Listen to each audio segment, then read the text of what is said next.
Okay, we are now on to week 13 of 24 of January to June, the road to exams. And we've got a pretty tricky question on integration by substitution here. And that's what I was going to mention. Actually, I've started running my aiming for A star sessions that take place during the Easter holidays. I had my first one today, which was on pure, but there's plenty of them coming up the rest of this week and next week as well. There's stuff for further maths and for normal maths as well. They take place on Zoom. These are paid for events, but in the past, students have found these very, very useful. If you're interested in those, you can find a link in the description for this.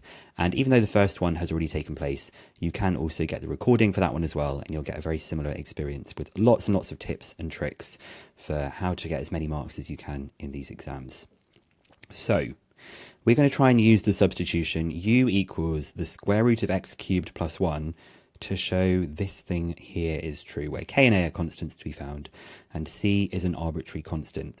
Now, there are plenty of different ways of doing this substitution. I'm going to show you my approach to this, but you might end up doing different approaches depending on how you get started with this question.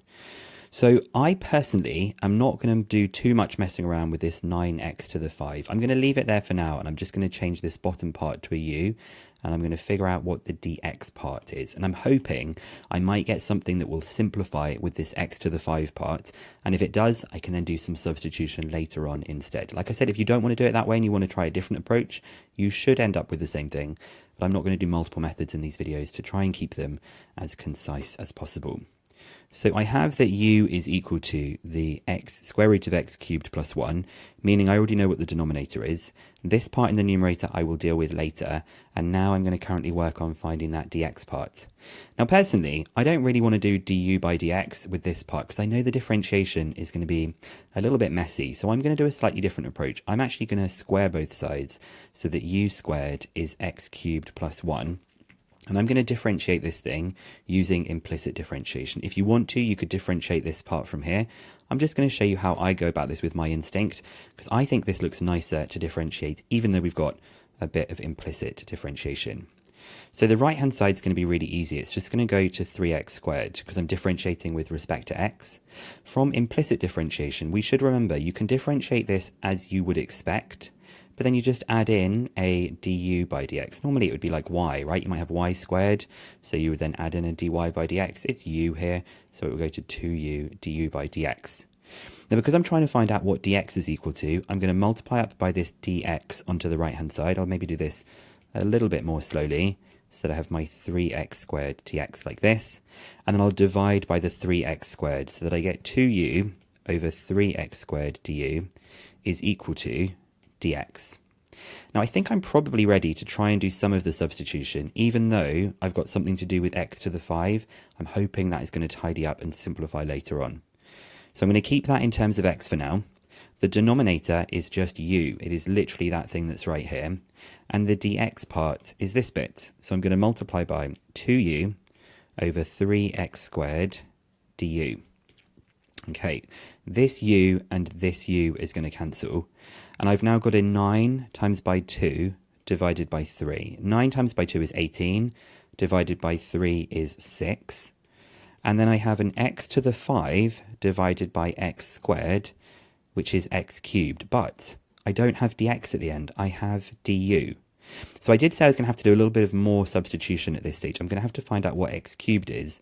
But I think I can find out what x cubed is really easily. Looking at this thing, I can just say that x cubed is going to be u squared minus 1. Well, that's great, because I can now substitute it into this part. So I'm going to have the integral of 6 times by x cubed, which is 6 times by u squared minus 1. And now that's all in terms of u, like this. So integrating this is pretty straightforward. We're just going to have our 6u squared and our 6. I am now going to integrate each part separately. So there's going to be a u cubed, divide by that new power, so it will be a 2. 2u cubed, yeah, that does differentiate to 6u squared. And then we get a 6u plus c. Now, I could find out what u cubed and u are and go straight to an answer in terms of x. However, let's look at our answer and look at their answer and see what's different. Yeah, of course, they've both got this plus c that we've got here, but they've got one single term all being multiplied together, whereas I've got two separate terms like this. So in terms of exam strategy, what we should be thinking about here is how can I take these two things that are written as two separate terms with this subtract in between to get it as something that is one single term? And the clue is going to be factorizing. So let's take out the highest common factor of these two terms that we've got. I think it's going to be a 2u, and then a u squared minus 3 plus c. So now that I've got it written in this kind of form, I think I should have something that will end up like this. It's like one single thing and one single thing. So we just need to do a careful bit of like unsubstitution. I don't know why I've created that word unsubstitution, but I've got what u is right here, and I've got what u squared is. So I think we should be able to continue with that substitution. This is going to be 2 lots of the square root of x cubed plus 1. That is what u is right here. And then in the next bracket, we're going to have u squared minus 3. Well, this is u squared, which is x cubed plus 1. And I'm going to subtract 3, and there's still going to be that plus c at the end. So I'm probably not going to fit this all in one page. Maybe I will. The only difference between what they've got is they have an x cubed plus 1 to the power of k. Well, x cubed plus 1 square rooted, that's just to the power of a half. So it is going to be x cubed plus 1 to the power of a half.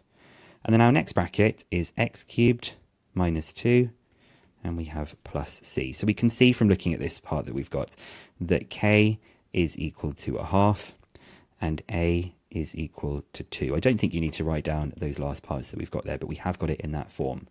So I know there's questions. I know I go through them quite quickly, but this is really here as just a like, can you do this thing? Have a look at me going through this. And I want you to pick out some of those things that you saw that I did that made this question easier. Maybe writing it as u squared at the beginning to keep the differentiation neater.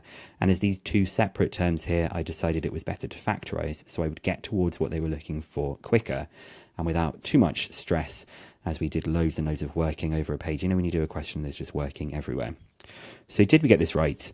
That we had that k was a half, and we had this minus 2 for this part. So you didn't even need to state that in this question.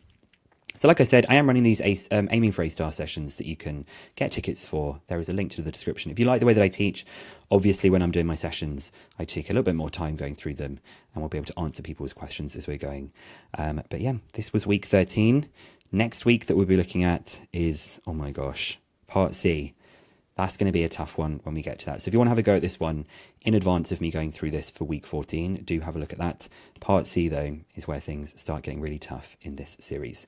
So I'll see you in another video sometime soon.